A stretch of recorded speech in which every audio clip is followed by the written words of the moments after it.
Good morning सगळ्यांना. आज तर मी सकाळीच उठून पहिले आंघोळ करून घेतली आणि नंतर देवपूजा करून घेतली, कारण आज माझा उपवास होता ना. तर मग आंघोळ केल्यानंतरच मी सगळे कामं करणार होती.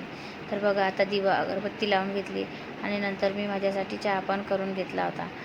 या तुम्ही पण चहा घ्यायला. आता मी चहा घेतल्यानंतर माझी बाकीची कामं करते. आणि आता माझ्या कॅटलीमधलं तेल पण संपलं होतं, तर ते मी पटकन त्याच्यामध्ये टाकून घेतलं होतं. आणि कारण स्वयंपाक करायचा होता, तर आज मला साधी पत्ताकोबीची भाजीच बनवायची होती. आणि त्यासाठी मी पत्ताकोबी छान कापून घेतली आणि झाडू पोछा पण मी त्याच्यासोबतच करून घेतला होता अगोदरच. त्याच्यानंतर बघा, कांदा, टोमॅटो, मिरची आणि राई जिरं असं साधीशी फोडणी देऊन मी त्याच्यामध्ये पत्ताकोबी टाकली होती आणि नंतर त्याला मिक्स करून मी झाकण ठेवून दिलं होतं त्याच्यात.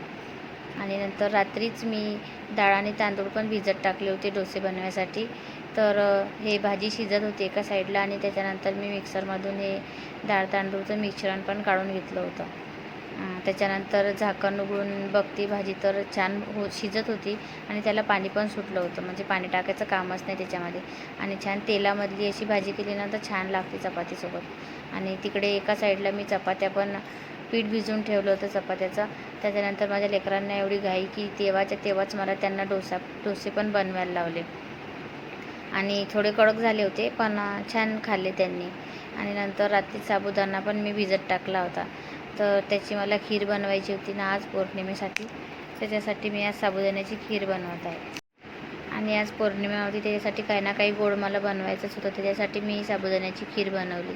नेहमी शेवयाची ते खीर बनवत असते मी, पण आज साबुदाण्याची बनवली होती. तुम्ही बनवता का? तर मला नक्की कमेंट करून सांगाल. आणि छान झाली होती माझी साबुदाण्याची खीर. त्याच्यानंतर मी थोडीशी वाटीमध्ये घेऊन ते देवासमोर ठेवली होती आणि बघा, असं दिसत होतं ते. त्याच्यानंतर संध्याकाळच्या टायमाला मी चहा घेतला होता. आणि चहा घेतल्यानंतर म्हटलं माझ्या लेकराला खूप खोकला येत आहे, त्यासाठी मी चाटण बनवलं होतं. त्यात तुळस, अद्रक आणि गूळ टाकून मी ते बनवलं होतं. त्याच्यानंतर संध्याकाळी माझा गॅसचा ओटा पण मी व्यवस्थित क्लीन करून घेतला होता, भांडे वगैरे ठेवून दिले होते. आणि संध्याकाळी नंतर मी बाहेर गेली होती कपडे आणायला.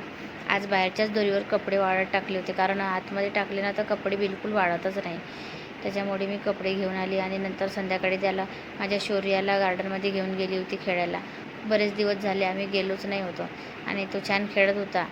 त्याला खूपच मजा येते गार्डनमध्ये गेलं की. नंतर रात्रीच्या टायमाला बघा किती छान चंद्र दिसत आहे. हा चंद्र माझ्या दारातूनच दिसते. बाहेर उभे राहिल्यानं तर खूप छान दिसत होता. तर म्हटलं चला तुम्हाला पण दाखवते. तर व्हिडिओसोबत मी त्याचे फोटो पण काढले होते, तर फोटो पण तुम्हाला दाखवते. चला, तर व्हिडिओ आवडला असेल तर लाईक आणि सबस्क्राईब करा.